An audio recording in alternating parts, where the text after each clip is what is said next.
ciidamada Jabuuti ee ku sugan degmada Buulaburta ayaa u dabaaldegay sanad guurada 24aad ee ka soo wareegatay xilliga dalka Jabuuti oo xorriyadda ka qaatay gumaystiga Faransiiska 27 Juun 1977 waxaana xalay iyo maanta gudaha degmada Buulaburta ee gobolka Hiiraan ka soconaya damaashaadka iyo dabaaldegga lagu weyneynayo maalintaasi qiimaha badan. waxaa munaasabadani ka soo qayb galay maamulka degmada saraakiisha ciidamada AMISOM iyo kuwa dawladda Soomaaliya qaybaha kala duwan ee bulshada Buulaburta kuwaas oo farxadda la qaybsanaya ciidamada Hiil Walaal.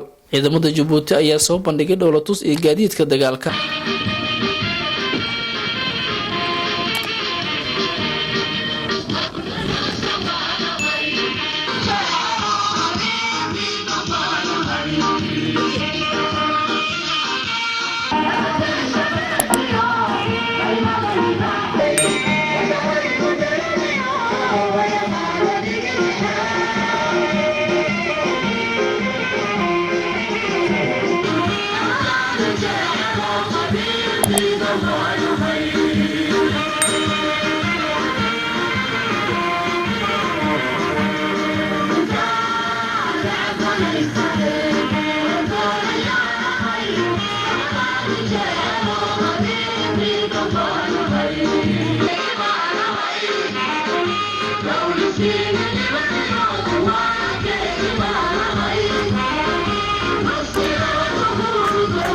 qaar ka mid ah dadyoogii ka soo qayb galay munaasabadan ayaa reer Jabuuti ugu hambalyeeyay 27 Juun.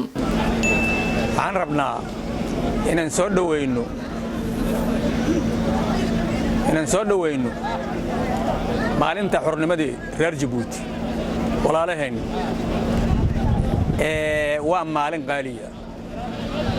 qaaliya cid walbaaba ay fahmayso Soomaalina qaali ku ah Jabuutina qaali ku ah. waan ku faraxsanahay maanta inaan ka soo qayb galo munaasabadii 27 Juun ee xorriyadda Jabuuti. runtii wadanka Jabuuti waa madaxweynaha kaliya ee hooyadeen dhashay, waa madaxweynaha kaliya ee Soomaaliya garabkiisa ah. waan ku faraxsanahay. sidoo kale ciidamada Jabuuti ayaa ka hadlay dareenkooda ku aadan dabaaldegga xorriyadda wadankooda. maanta waxaan xusaynaa oo u taaganahay wax weeyaan 42 sano guuradii ka soo wareegtay dalkayaga.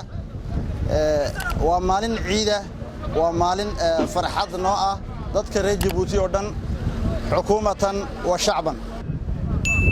يمجع لما عمري لدنا عمر كنيو توعدي أساقو لقيتنا ما بلوبورد كنيه بلوبورد لنهي الدينامي 42 مرتون كي نما تعرف إذا كني الدينامي بلوبورد لقيتنا ما تو فرحة على صور ديمسترين أو هذه العرور عرول لقى سوق قيب قال فرحة داس أو صفي على ولا عياري وحالة كذلك ولا عياري ما شاء الله الحمد لله إلهي نمعدي سبرقية بش شولين وقدام مية فرحة بلين وقدام ميستري. إن هذا قويقا أنيقو يربان أسنكواي إن دويت سوا كان كتغي إريدي سيه بلانيقو إيمانتي مرتدو أباليدهاي. ugu dambeyn gudoomiyaha degmada Buulaburta Cabdicaziis Cabdullaahi Cabdi Duuro iyo qaar ka mid ah maamulkiisa ayaa hambalyo u diray dhammaan shacabka reer Jabuuti iyo dawladooda.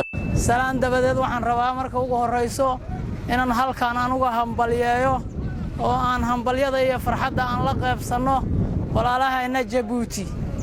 waa maalintii ay qaateen xornimada ay ka soo wareegtay 42 sano. xaqiiqdii mid baan ka nahay qalbiga qolofka oo baan xoogaha ku kala maqannahay waan isla joognaa ma kala maqlin Soomaaliya oo dhan shanta Soomaaliyeed waa sidoo kale. Jabuuti ay manabadba Ali Sabiix manabadba Ubukhay manabadba Tajuray manabadba Artay manabadba. ilaahay baa mahadle lagu kulmay maanta xafladan qaaliga ama sanad guuradan qaaliga aan soo dhaweynayna ama u dabaaldegayno xornimadii maalintii 27 Juun maalintii dalka Jabuuti walaaleen ay xornimada qaateen. waxaan isku sheegmayno anaga isgarab taagan waagaana waa isgarab taagneen. dabaaldega xurriyadda Jabuuti ayaa kusoo beegmaysay xilli maalnimadii shalay oo ku beegnayd 26 Juun oo xilligii ay xurriyadda qaateen gobolada waqooyi ee dalka Soomaaliya laga xusay qaar ka mid ah gobolada dalka Soomaaliya. Cabdisalaan Maxamed Ibrahim, Cabdisalaan Habi, Somali News, Buloburte.